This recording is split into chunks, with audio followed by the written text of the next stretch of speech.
Ny olana fisaratsarahana ao am-piangonana. Manasanao hanaraka izany lohahevitra mieritreritra izany.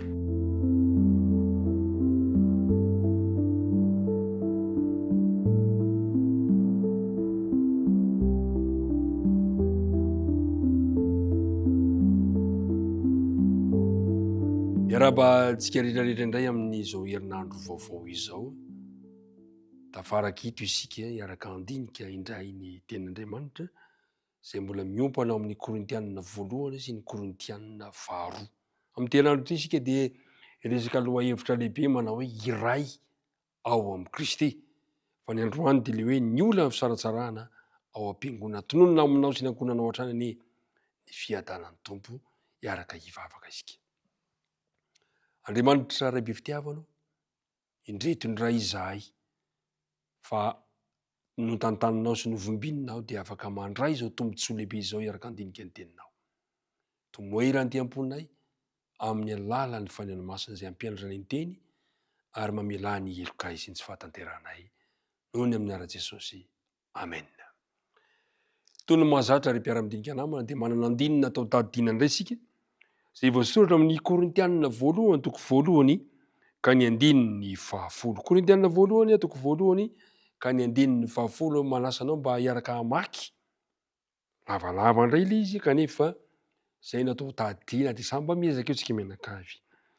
Ary mananatra anareo ary rahalahy ny amin'ny anaran'i Jesosy Kristy tombontsika mba iray teny ianareo rehetra ka tsisy fisarahana eo aminareo fa mba ho tafakambana tsara ianareo iray saina sy iray hevitra.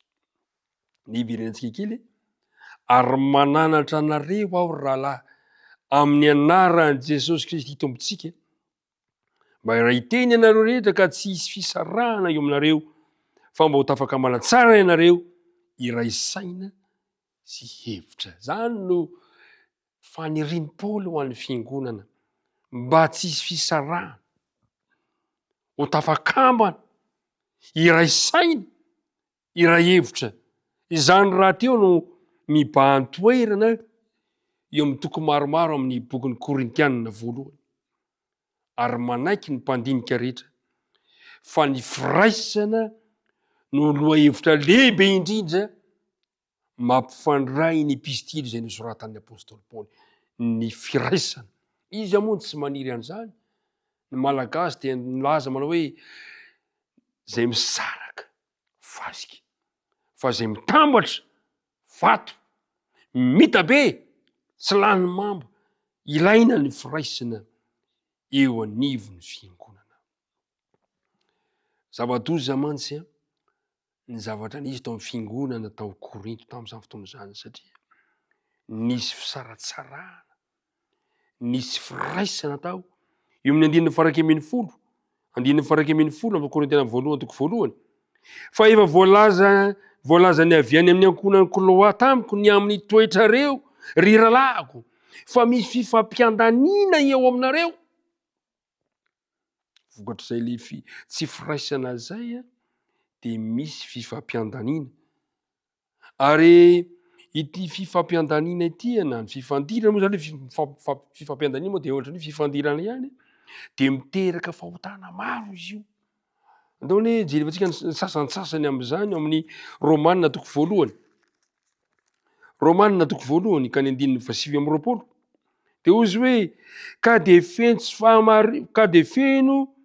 ny tsy fahamarinana rehetra sy ny faharatsiana, ny fieremana, ny lolo-po, feno fialonana, vonon'olona, fifandirana, fitaka, otro-po.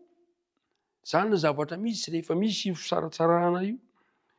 Misy lolo-po, misy fieremana, fialonana, fifandirana, misy otro-po, misy rankine.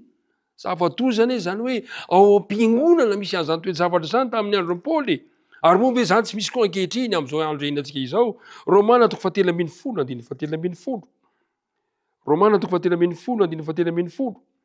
Aoka isika hitondra tena tsara toy ny amin'ny andro, tsy amin'ny filalaovan'ny ratsy na amin'ny fahamamona, tsy amin'ny fitsangatsangana, tsy amin'ny fitsetetsona, tsy amin'ny fifandirana na amin'ny fialonana.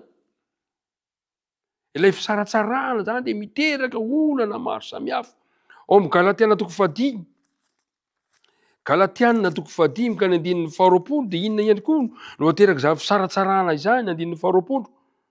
Hoy izy hoe fanompoan-tsampy, fanaovana ody ratsy, fifandrafiana, fifandirana, ady-lahy, fiafinafonana, fifampiandaniana, fisarahana, fitokoana, miteraka ady. Ny fisaratsarana zany ny olana fisaratsarana natrehan'i Paoly tao amin'ny fiangonana ary zava-doza zany. Nipoitra ny tsy fifanarahana tao amin'ny fiangonana tamin'izany fotoana zany ary ny tena zavatra nampalahelo Paoly dia ilay membra ny fiangonana mifampitoly eny amin'ny fitsarana zay tsy tokony hisy akory. Zavatra mahamenatra zany zao no lazain'i Paoly ao amin'ny Korintianina 1. Zava-doza zany ny zavatra nitranga teo anivon'ny fiangonana tamin'ny andron'ny apôstôly Paoly. Korintianina 1:9 ka ny 1 sy ny manaraka. Hoy izy hoe misy aminareo va raha manana ady amin'ny namany sa handeha ho tsarainy tsy olona tsy marina fa tsy eo anatrehan'ny olona masina? Sa tsy fantatrareo fa ny olona masina dia hitsara izao tontolo izao, fa raha hitsara izao tontolo izao ianareo moa tsy miendrika hitsara izay zavatra madinika indrindra va ianareo? Tsy fantatrareo fa hitsara anjely isika. Maika fa izay zavatra momba izao fiainana izao mazava ny tenin'ny Paoly. Ampamenatra anareo no hitenenako an'izany hoy izy eo amin'ny 15. Ampamenatra anareo no hitenenako izany. Ay tsy dia tsy misy olon-kely akory aminareo na dia ray aza izay manamboatra ny adiny rahalahy.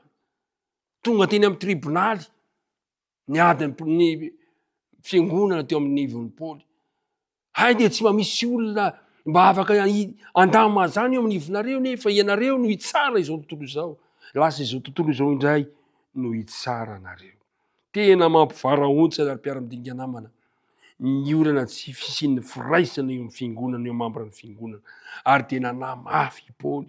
Ary io ny tena fotoaton'ny epistily nosoratan'i Paoly dia ny amin'ny hoe ny amin'ny firaisana. Ary zay nahatonga azy ilaza amin'ny 9 tao datintsika manao hoe Korintianina 1:1 9 manao hoe ary mananatra anareo aralahy amin'ny anaran'i Jesosy Kristy amintsika mba iray teny ianareo ka tsy hisy fisarahana eo aminareo fa mba ho tafakambala tsara ianareo iray saina iray hevitra. Tombane hitahy antsika ka mba hisaintsaina ny amin'izany firaisan-tsaina sy ny firaisam-po firaisan-kevitra izany ny membra ny fiangonana hivavaka antsika ankehitriny.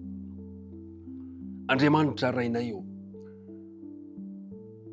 resy lahatra ihany koa izay ankehitriny fa zava-doza eo anivon'ny fiangonana fisarahana satria miteraka toe-javatra maro samihafa izany ampio zahay amin'ny lalany fanena masina mba ho aminay tsy raha riavin'ny firaisan-tsaina, firaisam-po, firaisan-kevitra dia mitahiany fiangonana rehetra mitahianay. Anaran'i Jesosy nangatana vavaka. Amen.